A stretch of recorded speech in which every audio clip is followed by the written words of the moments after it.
के लिए जो डिफरेंट टेस्ट यूज करते हैं उसमें से Z test and T test हम इस पीपीटी के अंदर देखेंगे। टेस्ट एंड T टेस्ट दोनों ही पैरामीट्रिक टेस्ट हैं। पैरामीट्रिक टेस्ट का मतलब ये है कि जहां पर पॉपुलेशन के पैरामीटर्स गिवन है और उनसे रिलेटेड हम इंफॉर्मेशन फाइंड आउट कर रहे हैं अपनी रिसर्च के थ्रू। अब पॉपुलेशन के पैरामीटर्स क्या हैं, जैसे कि मीन, स्टैंडर्ड डेविएशन, ये सारे पॉपुलेशन पैरामीटर्स हैं। तो जिन क्वेश्चंस में मीन, स्टैंडर्ड डेविएशन से रिलेटेड बात हो रही है या इन्वेस्टिगेशन हो रहा है, वहां पर हम Z test and T test use करेंगे। अब दोनों में कंपैरिजन क्या है, मीनिंग देखिए दोनों का। T test refers to a type of parametric test that is applied to identify how the means of two sets of data differ from one another when variance is not given। जिस condition में population का variance given नहीं है, उस condition में two sets of data यानी कि दो सैंपल्स आपस में किस तरीके से डिफरेंट है, पॉपुलेशन के जो दो डिफरेंट सेट्स बनाए हैं उनके रिजल्ट्स आपस में किस तरीके से डिफरेंट है, उस कंडीशन में हम T टेस्ट को यूज करते हैं।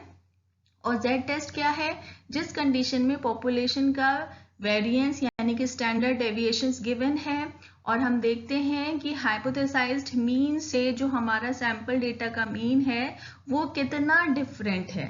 ठीक है, तो उस कंडीशन में हम Z टेस्ट को यूज करते हैं। जो हमारा T टेस्ट है वो स्टूडेंट T डिस्ट्रीब्यूशन पे बेस्ड है और Z टेस्ट नॉर्मल डिस्ट्रीब्यूशन पे बेस्ड है। ये दोनों अभी हम आगे देखेंगे। पॉपुलेशन वेरिएंस T टेस्ट के केस में गिवन नहीं होता है, यानी कि standard deviation of population given नहीं होता है T टेस्ट के केस में, जबकि Z टेस्ट के केस में पॉपुलेशन स्टैंडर्ड डेविएशन गिवन होता है। T टेस्ट कहाँ पर यूज करते हैं, जहां पर सैंपल साइज छोटा होता है, और Z टेस्ट जहां पर सैंपल साइज बड़ा होता है वहां पर यूज किया जाता है। सेपरेटली देखते हैं, जहां पर दो मीन्स का कंपैरिजन हो रहा है, दो डिफरेंट सेट्स ऑफ डेटा का कंपैरिजन हो रहा है, वहां पर T टेस्ट यूज होगा। ये T डिस्ट्रीब्यूशन को फॉलो करेगा। जब सैंपल साइज स्मॉल होगा तब ये अप्रोप्रिएट है।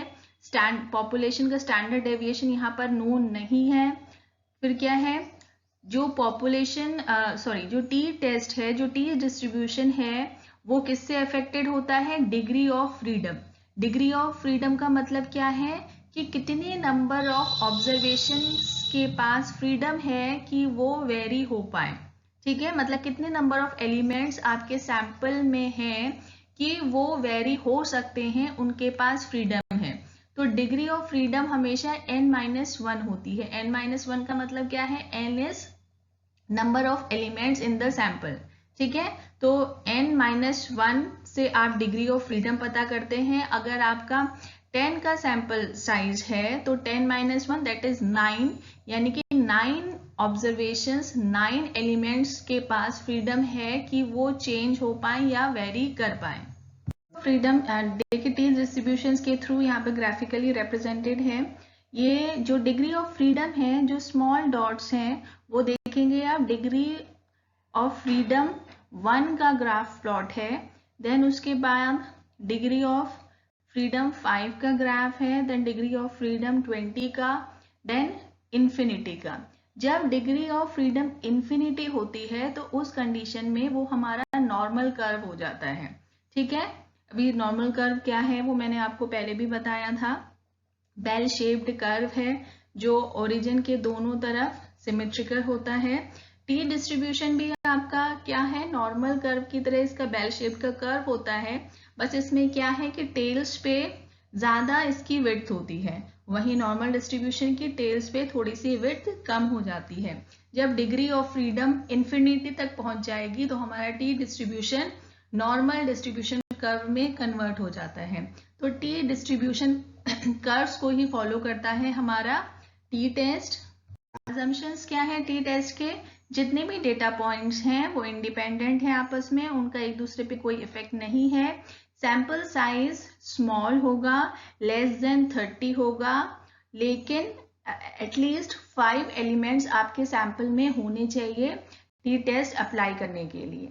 Samples values are to be taken and recorded accurately. जो भी आप सैंपल वैल्यूज लेंगे उनकी रिकॉर्डिंग एक्यूरेटली होगी। टेस्ट स्टैटिस्टिक है, यानी कि फॉर्मूला क्या यूज करेंगे आप, T test is equal to X bar minus mu upon S upon under root N.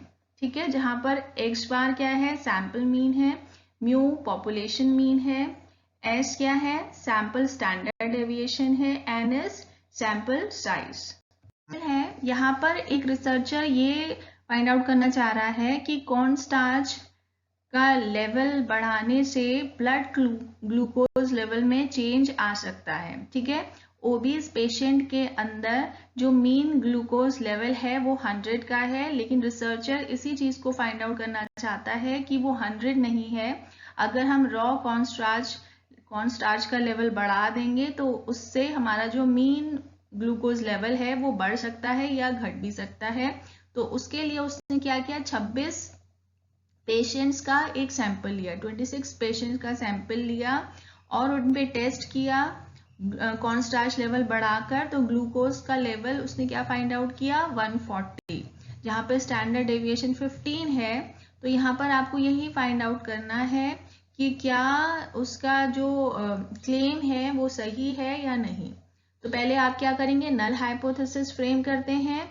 Mu is equal to 100 होगा, क्योंकि जो एक फैक्ट है अभी बिना जो अभी तक हम फाइंड आउट करने की कोशिश कर रहे हैं उससे पहले अभी हमारे पास न्यू रिजल्ट्स नहीं आए हैं, तब तक के लिए हम क्या मानेंगे, जो मीन है ग्लूकोज लेवल का वो 100 है।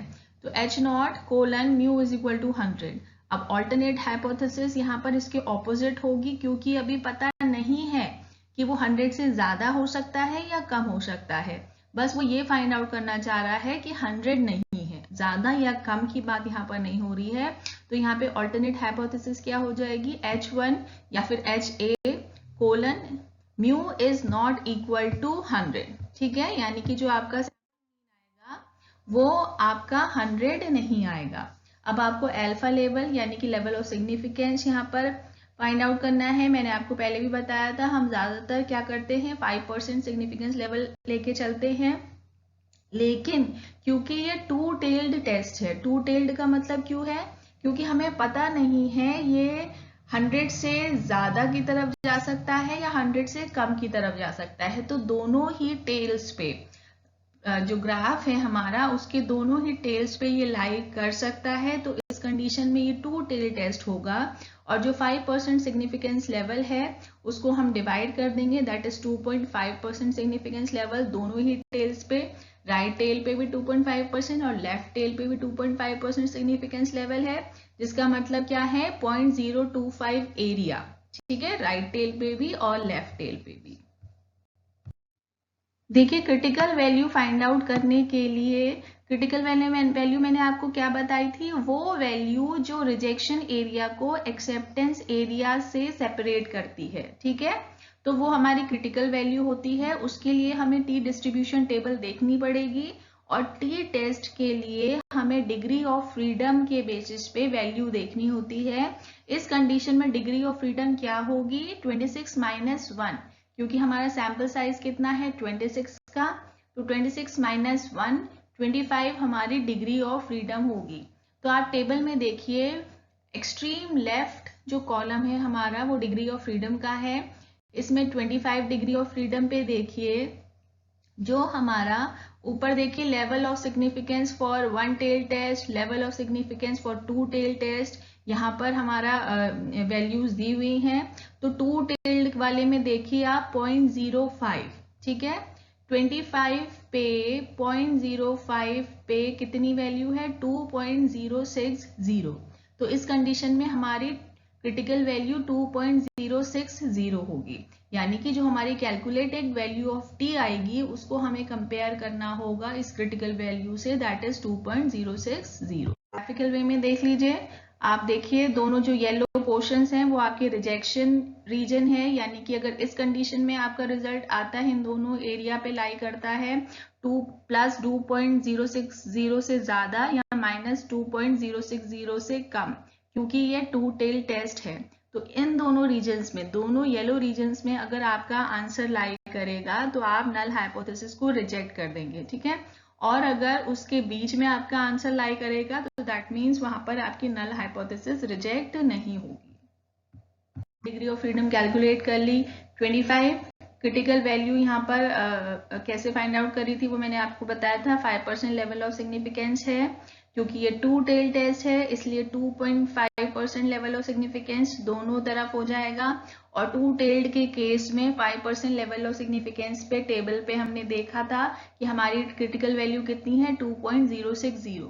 अब आपकी जो फॉर्मूला है टी टेस्ट का, that is X bar minus mu upon S upon under root N.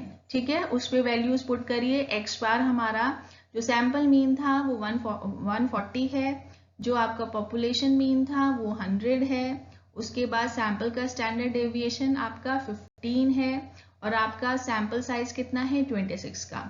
ये वैल्यूज पुट करने के बाद जो आपका आंसर आया that is 13.6। Rated value of T है उसको कंपेयर करेंगे आप किससे, क्रिटिकल वैल्यू से, तो जो कि ज्यादा है 13.60 इज ग्रेटर देन 2.060, ज्यादा है यानी कि ये राइट टेल वाले रिजेक्शन रीजन में लाई कर रहा है। तो अगर रिजेक्शन रीजन में आपका रिजल्ट है तो that means null hypothesis is rejected. Null hypothesis reject हो गई यानी कि रिसर्चर का क्लेम सही था कि अगर कॉर्न स्टार्च का लेवल बढ़ाया जाएगा तो ब्लड ग्लूकोज लेवल 100 से डिफरेंट होगा। तो यहाँ पर नल हाइपोथेसिस आपकी रिजेक्ट हो गई है। जो टेस्ट है वो है जेड टेस्ट। ये क्या है, ये किस लिए किया जाता है, ये देखने के लिए किया जाता है कि आपका किस हद तक जो पॉपुलेशन मीन है उससे डिफरेंट है आपका सैंपल मीन, कितना दूर है। ठीक है, तो यहाँ पर क्या करेंगे, पॉपुलेशन का वेरिएंस यानी कि पॉपुलेशन का स्टैंडर्ड डेविएशन गिवन होगा, लार्जर सैंपल साइज होगा। ठीक है, और आप मान रहे हैं कि सैंपल का वेरिएंस जो है वो पॉपुलेशन के वेरिएंस के बराबर ही है। टेस्ट बेस है आपका स्टैंडर्ड नॉर्मल डिस्ट्रीब्यूशन पे। ठीक है, यानी कि यहाँ पर डिग्री ऑफ फ्रीडम इन्फिनिटी होती है और यहाँ पर क्या होगा, जो z वैल्यू 0 है एट द सेंटर। ठीक है, यहाँ पर आपका मीन मीडियन मोड तीनों चीजें पीक पॉइंट पे बराबर होती हैं और इस एक्सिस के दोनों तरफ आपका जो रीजन है वो सिमेट्रिकल होता है। स्टैंडर्ड नॉर्मल डिस्ट्रीब्यूशन का मतलब क्या है कि आपके जो भी एलिमेंट्स हैं पॉपुलेशन के अंदर उसमें से ज्यादातर एलिमेंट्स एक टाइप के रिस्पॉन्सेज देंगे। ठीक है, जो भी आप रिसर्च कंडक्ट कर रहे हैं उसमें जो आपकी पॉपुलेशन है उसमें से ज्यादातर लोगों का रिस्पॉन्स ऑलमोस्ट सिमिलर होता है और उनके रिस्पॉन्सेज जब आप प्लॉट करेंगे एक ग्राफ में तो वो बेल शेप्ड में आएगा जिसके मीन मीडियन मोड तीनों चीजें सेंटर पीक पे लाई करेंगे और दोनों तरफ इसका रीजन सिमेट्रिकल होगा। तो ये स्टैंडर्ड नॉर्मल डिस्ट्रीब्यूशन है जिसपे बेस्ड है हमारा जेड टेस्ट। जेड टेस्ट के 30 या 30 से ज्यादा आपका सैंपल साइज होता है, ऑब्जर्वेशंस इंडिपेंडेंट होते हैं। ठीक है, नॉर्मल डिस्ट्रीब्यूशन पर बेस्ड होगा जिसमें आपका मीन है 0 और वेरिएंस 1 होता है। जो स्टैंडर्ड नॉर्मल डिस्ट्रीब्यूशन है उसके सेंटर पे आपका मीन है वो 0 होता है और वेरिएंस 1 होता है, यानी कि म्यू 0 होता है और सिग्मा आपका 1 होता है। जो फॉर्मूला है जेड टेस्ट का that is X bar minus mu upon sigma upon under root N. यहाँ पर एक्स बार सैंपल मीन है, mu is population mean, sigma क्या है, पॉपुलेशन का स्टैंडर्ड डेविएशन।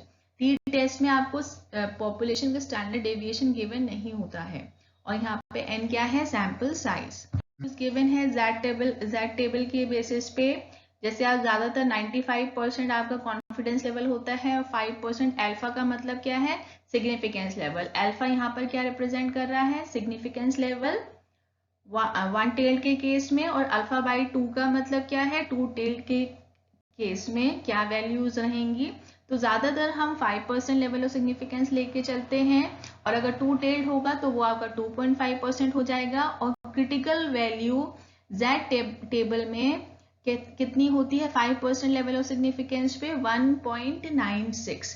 तो ये वैल्यू को ध्यान में रखिए आप। देखिए, स्टेनोग्राफर क्लेम कर रही है कि वो पर मिनट 120 वर्ड्स लिख सकती है। ठीक है, तो क्या हम उसके क्लेम को रिजेक्ट कर सकते हैं अगर हम उसका 100 ट्रायल लें, यानी कि 100 बार उसका ट्रायल लें और उसमें देखें जिसमें हमारा मीन 116 वर्ड्स आ रहा है। ठीक है, यानी कि सैंपल का मीन हमारा कितना आ रहा है, 116, और वो कितना क्लेम कर रही थी, 120 with a standard deviation 15 words. ठीक है, यानी कि यहाँ पर हमारा पॉपुलेशन का स्टैंडर्ड डेविएशन कितना है, 15 है। 5% लेवल ऑफ सिग्निफिकेंस आपको यूज करना है, क्योंकि यहाँ पर 100 ट्रायल्स हैं, सैंपल साइज बड़ा है, 30 से काफी बड़ा है। तो इस कंडीशन में यहाँ पे Z टेस्ट यूज होगा। पहले नल हाइपोथेसिस फ्रेम करिए कि स्टेनोग्राफर का जो क्लेम है वो सही है। वो कह रही थी 120 वर्ड्स, तो म्यू इज इक्वल टू 120 हो गया। अब आपकी ऑल्टरनेट हाइपोथेसिस क्या हो जाएगी, म्यू इज लेस देन 120। ठीक है, तो लेस देन 120 है, क्योंकि जो हमने आपके यहाँ पर डेमोन्स्ट्रेशन लिया है उसमें 116 वर्ड्स आ रहे हैं, तो हम यही फाइंड आउट करना चाह रहे हैं कि वो 120 से कम वर्ड्स टाइप कर पा रही है। तो कम का मतलब क्या हो गया, लेफ्ट टेल टेस्ट, यानी कि जो रिजेक्शन रीजन होगा वो लेफ्ट टेल की तरफ लाई करेगा। तो Z is equal to X bar minus mu upon sigma upon under root n। ठीक है, एक्स बार है यहाँ पर, सैंपल का मीन 116 है, पॉपुलेशन का मीन 120 था, standard deviation of population is 15 and n is equal to 100। Tail test है तो लेफ्ट टेल के कंडीशन में लेफ्ट साइड पे लाई करेगा, और आपने जो अभी मैंने आपको टेबल दिखाई थी उसमें 5% लेवल ऑफ सिग्निफिकेंस पे क्रिटिकल वैल्यू है 1.96, क्योंकि ये लेफ्ट टेल की तरफ लाई कर रहा है तो -1.96 जे से वैल्यू जो कम होगी, यानी कि जो वैल्यू येलो रीजन में लाई करेगी वो रिजेक्शन एरिया होगा, और उस कंडीशन में हमारी नल हाइपोथेसिस रिजेक्ट हो जाएगी। अगर ये -1.96 के राइट तरफ लाई करती है तो दैट मीन्स वहां पर आप नल हाइपोथेसिस को रिजेक्ट नहीं करेंगे। हमने वैल्यूज पुट करी इस फॉर्मूले में, आपका आंसर कितना आ गया 2.67। अब इसको कंपेयर करिए क्रिटिकल वैल्यू से, माइनस दैट इज -1.96। अब -2.67 जो आपकी क्रिटिकल वैल्यू है वो लेस है किससे, -1.96 जो हमारी क्रिटिकल वैल्यू है। दैट मीन्स ये हमारे yellow region that is rejection region में आ रही है, इसलिए हम क्या करेंगे, नल हाइपोथेसिस को रिजेक्ट कर देंगे। नल हाइपोथेसिस रिजेक्ट हो गई, इसका मतलब क्या हुआ, स्टेनोग्राफर का क्लेम गलत हो गया, उसका जो टाइपिंग स्पीड है वो 116, यानी कि जो उसका क्लेम था उससे कम वर्ड्स वो टाइप कर पाती है 1 मिनट में। Z test and T test समझ गए होंगे, तो क्वेश्चंस के आप आंसर्स फाइंड आउट करिए। What are the various steps to calculate Z test and T test, and in what conditions we use T test.